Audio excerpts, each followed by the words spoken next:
You gotta do it. I make money, I buy drugs, I do the drugs. Honestly, it's so fucked up to say, but I think drugs saved me, because if I didn't do drugs at that time, I probably would have hurt myself.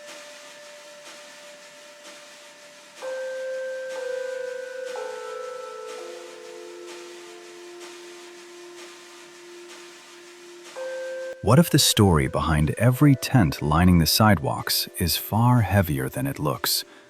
A story of someone who once had a warm bed, a safe room, a quiet morning, and now sleeps on a freezing sidewalk with nothing but a thin blanket separating them from the cold ground. What if the person resting on a piece of cardboard tonight once worried about meeting deadlines, not about surviving the next sunrise? These are the questions that echo through the heart of Inside America's Fentanyl Impact, why thousands are falling into homelessness and mental struggles. Because this crisis isn't happening somewhere distant. It's unfolding right beneath bridges, beside busy streets, and in the forgotten corners of cities where people search for scraps of food in places no one should ever have to. And the thumbnail text, America's Fentanyl War, Thousands Forced into Homelessness, isn't exaggeration. It's a reflection of real lives being pushed into survival mode, where tents become homes, sidewalks become beds, and every day becomes a test of endurance. But how does someone's life shift so drastically that their only shelter is a plastic sheet fluttering in the wind? How does a society grow so overwhelmed that thousands end up fighting silent battles in plain sight, unnoticed by the world rushing past them? And how much of this crisis comes from the emotional struggles, the economic pressure, and the unpredictable force of fentanyl silently reshaping lives? These questions guide us deeper into a story that isn't just about homelessness or addiction. It's about the fragile line between stability and collapse, and how easily anyone's life can drift from certainty to survival.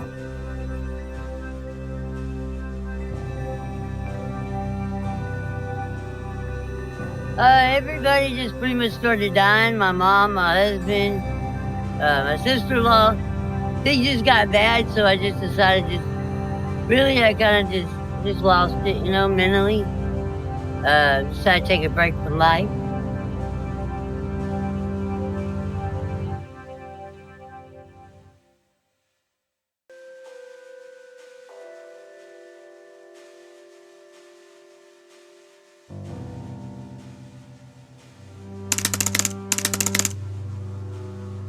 America's hidden collapse, the crisis growing in plain sight.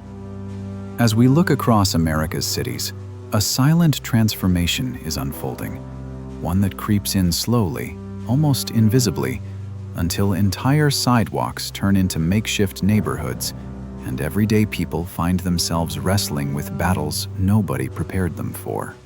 It's a landscape where economic pressure squeezes harder each year, where untreated trauma lingers just beneath the surface, and where mental health struggles quietly chip away at stability long before anyone notices the cracks.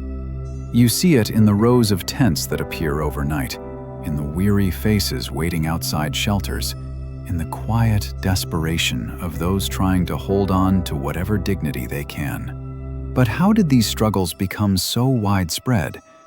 How did addiction, homelessness, and emotional breakdowns intertwine out vulnerable? They once had jobs, routines, families, and dreams that felt reachable. Somewhere along the way, life shifted, piece by piece, until everything familiar slipped out of their hands. And the question that keeps echoing through this story is simple but haunting. If the line between stability and collapse is this thin, how many more lives are quietly nearing the edge without realizing it?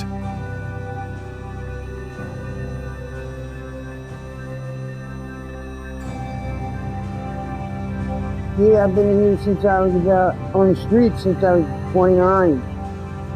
Off and on. I'm 36 now. I mean, when I got here, it was nothing like that. I've been homeless for like, let's say 14 years now, 14 years, 15 or 16, something like that.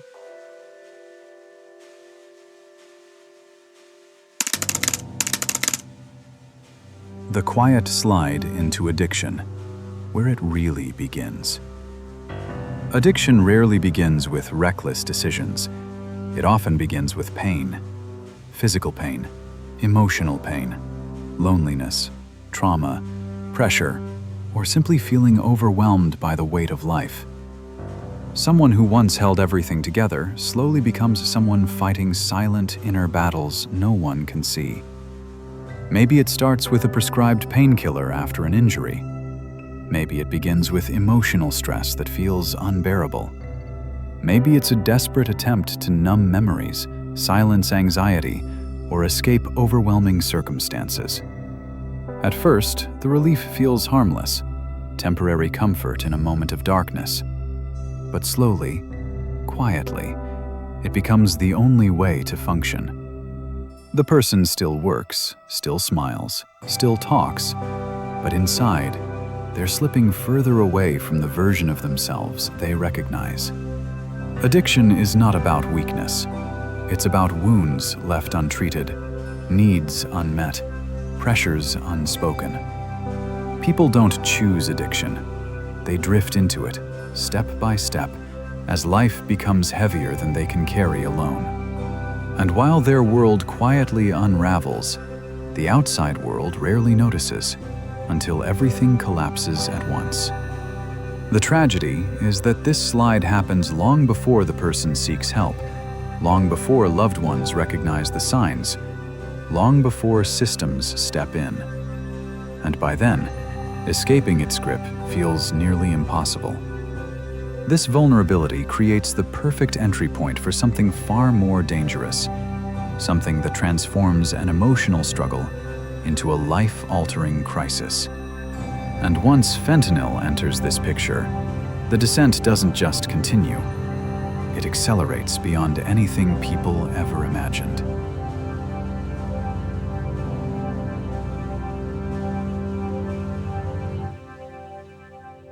I lost a couple friends this past couple of weeks in this rain, in this, in cold weather.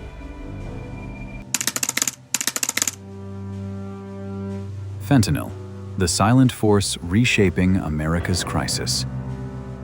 Fentanyl didn't just appear. It stormed into communities and transformed the entire landscape of addiction, homelessness, and mental struggle with a speed no one was prepared for.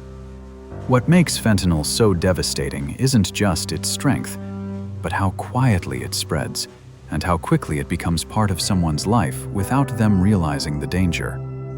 People struggling emotionally, financially, or mentally become especially vulnerable to it. And once fentanyl enters their world, everything changes. Treatment becomes harder, recovery becomes unpredictable, communities become overwhelmed.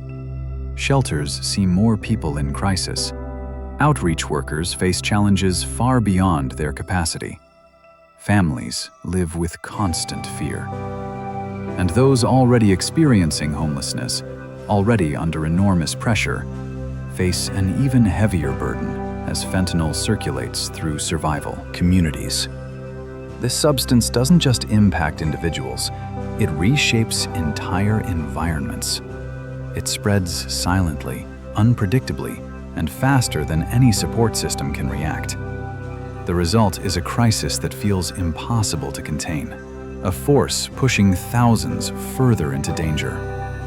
Yet, despite its impact, fentanyl remains misunderstood by many, often spoken about, but rarely seen for what it truly is: a catalyst accelerating a nationwide emergency.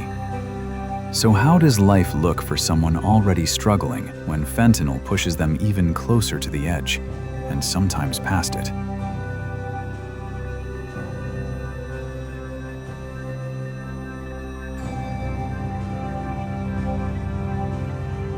That's something that happened with me due to my addiction. I lost my house had my own first house, so I lost that because I wasn't making payments and my money was going to drugs. So, you know, it's a constant chase. It's a 24/7 job. You miss out with your family and like you miss out on all the good shit. And that's why I mentioned like how just looking at a field to me is like beautiful, or just watching beach waves, like listening to them crash, like things like that. Enjoying the little things.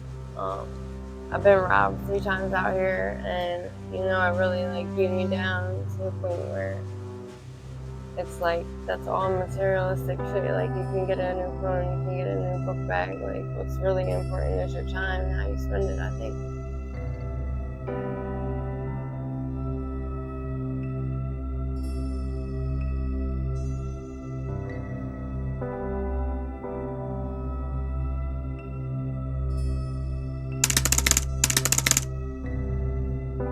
Living on the edge, the emotional reality of homelessness. Imagine waking up every morning not in a bedroom, but on a sidewalk, where the first thing you feel is cold air, and the first thing you hear is traffic. Imagine trying to rest on a piece of cardboard while people walk past, barely noticing you exist. Imagine searching through trash bins for anything edible because there was no dinner the night before. This isn't a short-term hardship. It becomes a daily battle. Homelessness strips away routines, comfort, privacy, and safety. It turns every simple task, sleeping, eating, staying warm, staying clean, into a challenge. People lose their sense of identity, their sense of direction, and often their sense of hope.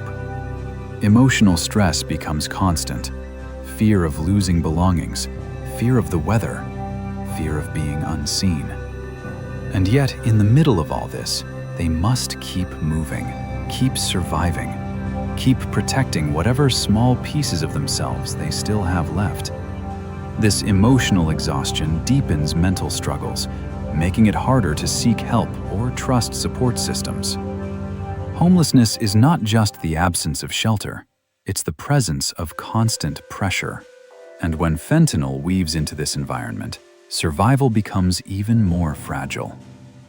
But what makes escaping this world so difficult, even when people desperately want out?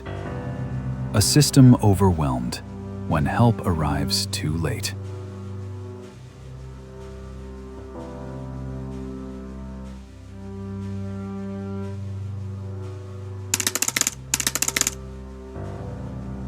America's support systems, shelters, mental health services, addiction treatment centers, were never designed for a crisis this large, this fast, or this complex. By the time someone reaches out for help, they are often already emotionally drained, physically exhausted, and overwhelmed by the daily demands of survival. Yet when they finally ask for support, they're met with waiting lists, paperwork, shortages, and overburdened facilities. Shelters fill up before sunset, clinics run out of space, caseworkers are stretched thin, treatment programs are underfunded and overbooked. The system isn't failing because people don't care. It's failing because demand has grown beyond what anyone predicted. People who genuinely want recovery, stability, and safety find themselves trapped in a cycle of delays and obstacles. The longer the wait, the harder hope becomes. And without early intervention, small struggles turn into crises, crises turn into emergencies, and emergencies become tragedies. So in a system this overwhelmed, what keeps people going? What lights remain in the darkness?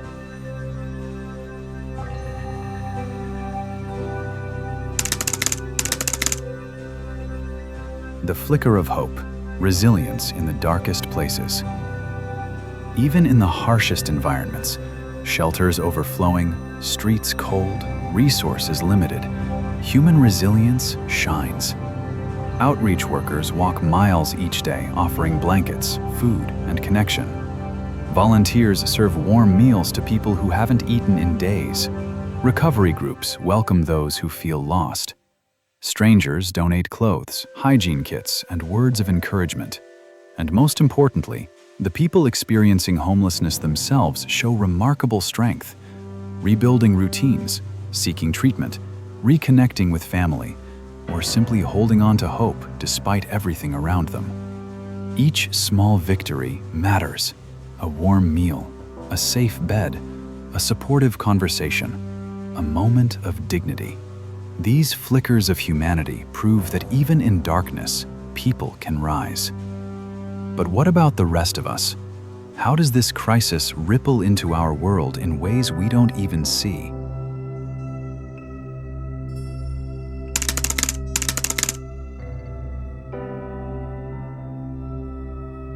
The ripple effect.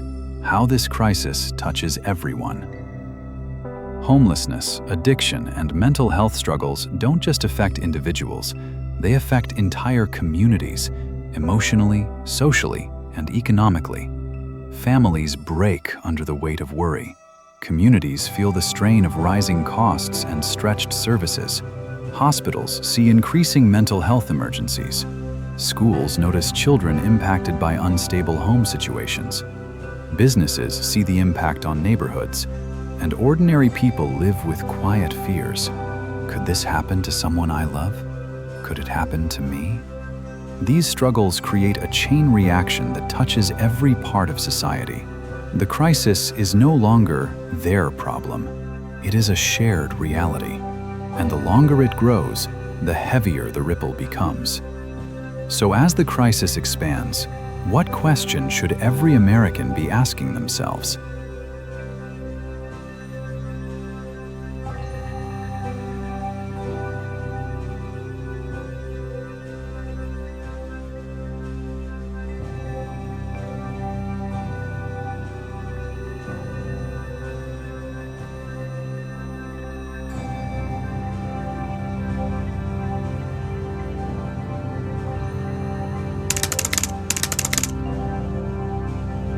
A final question.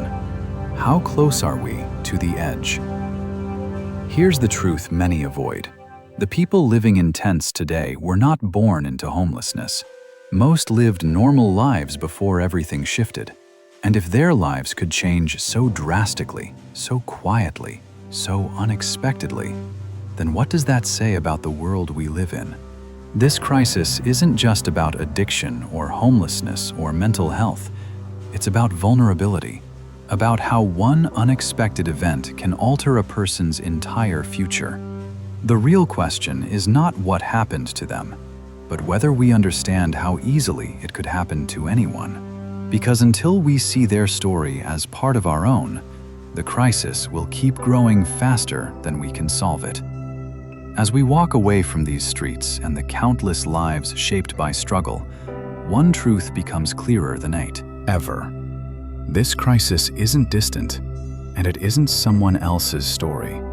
It's a reflection of a world where anyone can fall, and everyone deserves a chance to rise again. The people behind these tents, these cold nights, these silent battles, are carrying stories that deserve to be seen, heard, and understood. And if this journey opened even a small space in your heart, if it made you pause, reflect, or feel something you hadn't felt before, then let this moment be more than just another video you watched. Your support helps these stories reach further, helps awareness grow stronger, and helps conversations that truly matter gain the voice they deserve. So if you believe these stories need to be told, we invite you to join us. Like the video, subscribe to the channel, and share this message so more people can understand the reality unfolding in our own communities. Because change doesn't start with governments or systems. It starts with people who refuse to look away. And sometimes, the first step toward change is simply choosing to stay informed, to stay aware, and to stay human.